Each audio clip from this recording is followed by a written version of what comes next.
വന്നിരിക്കുന്നത് ഒരു അടിപൊളി കേക്ക് റെസിപ്പി ആയിട്ടാണ് കേട്ടോ. നല്ല ടേസ്റ്റി ആയ നട്ടി ബബിൾഡ് കേക്കാണ്. ഭയങ്കര ടേസ്റ്റാണ്. ഇത് നിങ്ങൾ എന്തായാലും ട്രൈ ചെയ്ത് നോക്കണം. അപ്പോൾ ഇതെങ്ങനെ ഉണ്ടാക്കുന്നത് നമുക്ക് നോക്കിയാലോ. ഓക്കെ, നമ്മളെ ഫസ്റ്റ് സ്റ്റെപ്പാണ് ഡ്രൈ ഇൻഗ്രീഡിയൻസ് പ്രിപ്പയർ ചെയ്യേണ്ടത്. അപ്പോൾ ഇതാ 1 കപ്പ് മൈദ ഇട്ട് കൊടുക്കുക. അതിലേക്ക് 1/2 ടീസ്പൂൺ ബേക്കിംഗ് പൗഡറും 1/4 ടീസ്പൂൺ ബേക്കിംഗ് സോഡ ഇട്ടിട്ട് നന്നായി ഇതൊന്ന് അരച്ചെടുക്കാം. ഇതിലേക്ക് 1 കപ്പ് പഞ്ചസാര പൊടിച്ചതും കൂടി ഇട്ട് കൊടുക്കണേ, അത് പറയാൻ വിട്ടുപോയതാണ്. ഓക്കെ, നമുക്ക് ആ ഡ്രൈ ഇൻഗ്രീഡിയൻസ് ഒന്ന് മാറ്റി വെക്കാം. ഇനി ഒരു ബൗളിലേക്ക് 5 മുട്ട പൊട്ടിച്ചു കൊടുത്തിട്ട് നന്നായി ഒന്ന് അടിച്ചെടുക്കണം കേട്ടോ ബീറ്ററിൽ. ഇതിന് ഒരു മടിയും കാണിക്കരുത്, നല്ല പൊന്തി വരുന്നവർ അടിച്ചു കൊടുക്കണം. ഇതിലേക്ക് നമുക്ക് പഞ്ചസാര പൊടിച്ചത് 1 കപ്പ് കുറച്ചായിട്ട് ഇട്ടിട്ട് നമുക്ക് നന്നായി ഒന്ന് ബീറ്റ് ചെയ്ത് കൊടുക്കാം. നല്ല ഫ്ലഫി ക്രീമി കൺസിസ്റ്റൻസി ആവുന്നത് വരെ ബീറ്റ് ചെയ്ത് കൊടുക്കണം.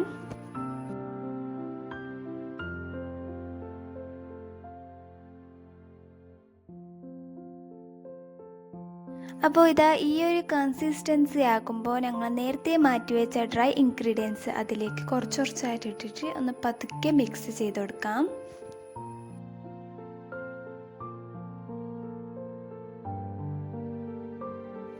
എല്ലാം കൂടി നമുക്ക് ഇനി ഒരു വിസ്ക് കൊണ്ടൊന്ന് മിക്സ് ചെയ്ത് കൊടുക്കാം. അപ്പോൾ ഇതാ നമ്മുടെ ബാറ്റർ അടിപൊളിയായിട്ട് വന്നിട്ടുണ്ട്. നമുക്കൊരു ബേക്കിംഗ് ടിന്നിലേക്ക് മാറ്റി കൊടുക്കാം. ഇനി ഇത് നമുക്കൊന്ന് ഒരു 20 മുതൽ ഒരു 45 മിനിറ്റ് വരെ മീഡിയം ടു ലോ ഫ്ലെയിമിൽ ബേക്ക് ചെയ്ത് കൊടുക്കാം.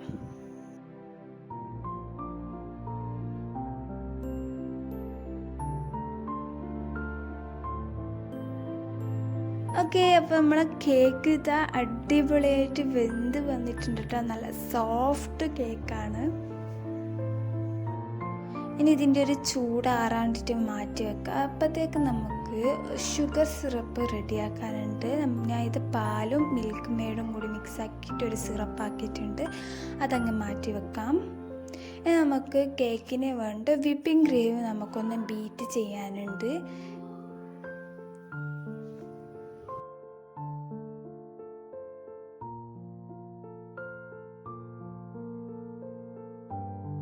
ഓക്കെ, നമ്മളെ കേക്കിൻ്റെ വിപ്പിംഗ് ക്രീമും ഷുഗർ സിറപ്പും ഒക്കെ റെഡി ആയിട്ടുണ്ട്. നമുക്ക് പ്രോസസ്സിലേക്ക് സ്റ്റാർട്ട് ചെയ്യാം. ആദ്യം നമുക്ക് ഫസ്റ്റ് ലെയറിൽ സിറപ്പ് ഇട്ട് കൊടുത്തതിന് ശേഷം വിപ്പിംഗ് ക്രീം ഇട്ട് കൊടുക്കാം. അതിൻ്റെ ശേഷം അതിൻ്റെ മേലെ ചോക്കോ ചിപ്പും നട്ട്സും അപ്ലൈ ചെയ്ത് കൊടുക്കാം. ഇനി അതിൻ്റെ ശേഷം അതിൻ്റെ മേലെ മിൽക്ക് മെയ്ഡും ബൂസ്റ്റും ഇട്ട് കൊടുക്കുന്നുണ്ട് കേട്ടോ. നട്ടി ബബിൾഡ് കേക്കിൽ അപ്പം നട്ട്സിൻ്റെ ഒരു കുറവും കാണിക്കുന്നില്ല, നല്ലോണം ഇട്ട് കൊടുക്കുന്നുണ്ട്. അങ്ങനത്തെ നമുക്ക് ഓരോ ലെയറും ആക്കി കൊടുക്കാം.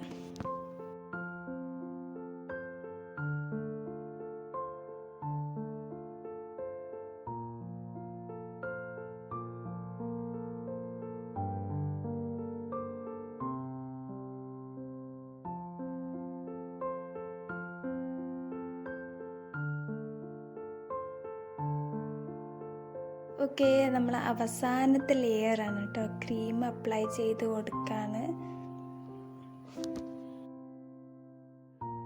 അപ്പോൾ ഇതാ കേക്ക് നമ്മൾ ക്രം കോട്ട് ചെയ്ത് വെച്ചിട്ടുണ്ട്. ഇനി ഇതൊരു 5 മിനിറ്റ് നമുക്ക് ഫ്രീസറിൽ വെച്ചിട്ടൊന്ന് തണുപ്പിച്ചെടുക്കാം. ഇനി ഈ കേക്കിന് കുറച്ച് ഡിസൈനിന് വേണ്ടിയിട്ട് ഞങ്ങൾ കുറച്ച് നട്ട്സ് സൈഡിലേക്ക് അങ്ങ് വിതറി കൊടുക്കുകയാണ്. അതിൻ്റെ മുകളിൽ കുറച്ച് ചോക്കോ ചിപ്സും അങ്ങനത്തെ. അപ്പോൾ സൈഡിൻ്റെ ഡിസൈൻ റെഡിയാണ്.